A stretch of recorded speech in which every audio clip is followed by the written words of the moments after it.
Bom dia, saudações.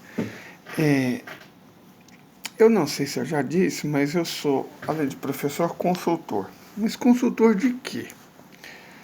Bom, incrivelmente, de um assunto que tem muito a ver com a China. E hoje, se tudo der certo, eu estou indo com o meu contratante para o IF Goiano. Tá bem cedinho, deve ser umas 20 para 6 da manhã. E a gente vai para o IF Goiano em Urutaí. Na verdade, para a propriedade de um professor do IF Goiano. Chegando lá, eu gravo uns vídeos que explicam uma situação que tem tudo a ver com a China, certo? E a maneira como o Brasil vem lidando mal com algumas questões. Mas, por enquanto, eu quero discutir a relação da China com a Europa e da China com a África. A Europa, claramente, ela tomou decisões muito equivocadas. Apoiar os Estados Unidos é um erro terrível, é um engano pelo qual ela e, pior, os europeus vão pagar muito caro. Porque os dirigentes, eles têm dinheiro, eles são pagos, muito bem pagos, regiamente pagos pelos seus patrocinadores.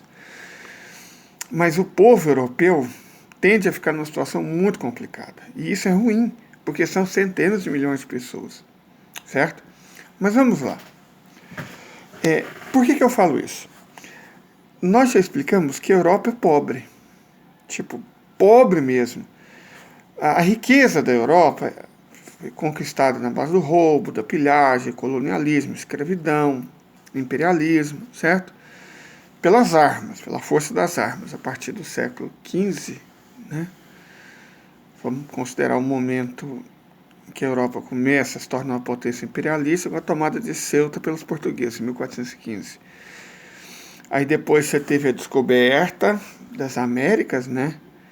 E o colonialismo espanhol e português primeiro, depois inglês, holandês e francês, já no fim do século XVII, começo do século XVIII, nas Américas. No século XIX, a partir da invasão da Argélia, em 1830, pela França, começa a fase moderna do imperialismo, que segue de maneira firme, com a conquista também, na verdade até um pouco antes da Índia, pelo Reino Unido, né, em 1763. Então, nós temos aí o imperialismo na Ásia, a partir de 1763, de uma maneira muito mais evidente. Não que já não houvesse formas de colonialismo, mas diferentes. E da África, em 1830, pelos franceses. Certo? No século XIX, começa a expoliação da China. Expoliam a China de várias e várias maneiras. Várias e várias potências. E aí você tem as guerras imperialistas de 1914 e 1939, que desmontam a economia europeia, certo?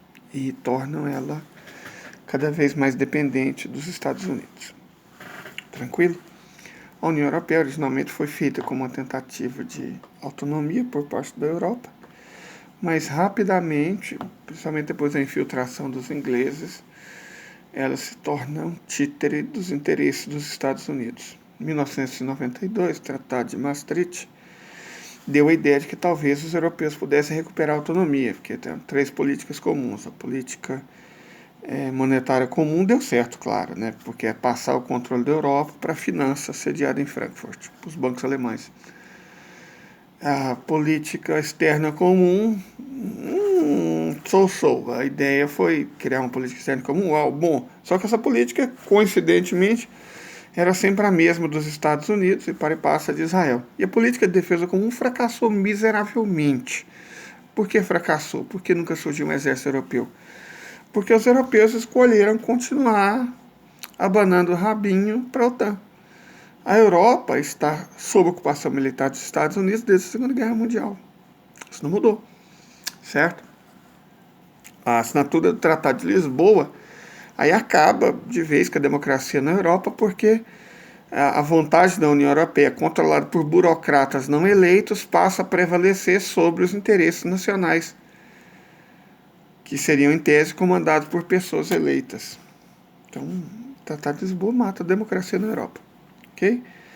Aí você pensa, a China, cadê a China? A China está aí. A China vinha negociando com a Europa, negocia com o resto do mundo. Só que o que a Europa tem a oferecer, a não ser uma moeda impressa, uma moeda fiduciária chamada euro, que não é lastreada em riqueza nenhuma.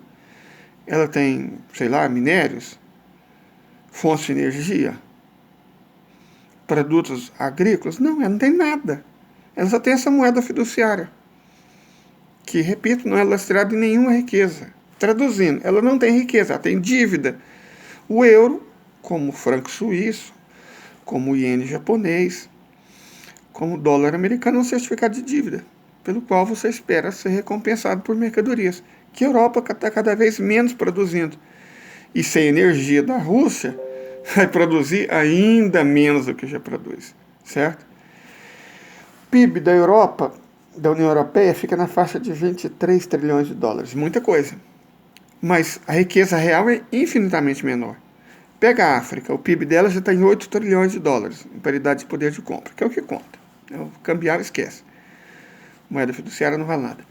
Então, 8 trilhões de dólares parece bem menos do que 23 trilhões, de fato é.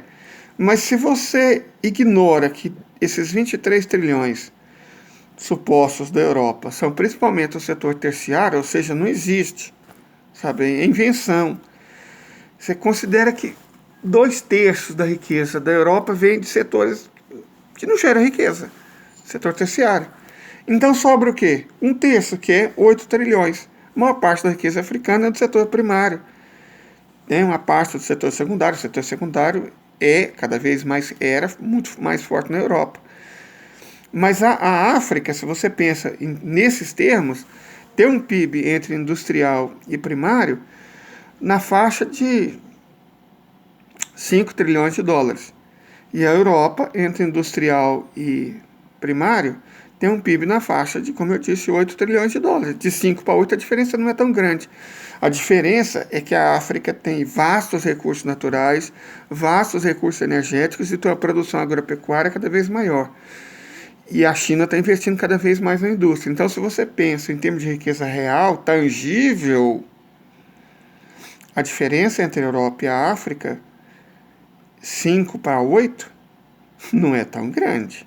E vai diminuir, porque a África cresce na faixa de 6% ao ano, enquanto a Europa cresce na faixa de 2% ou entra em recessão. Então, é muito mais jogo para a China fazer negócio com a África, que pode comprar todos os seus produtos industriais e vender para ela recursos naturais, energéticos e produtos primários, matérias-primas, do que com a Europa, que é um continente falido, velho, que nem se reproduz mais. Certo? Então é isso. Europa, fica atenta, minha filha, porque o que é seu está chegando.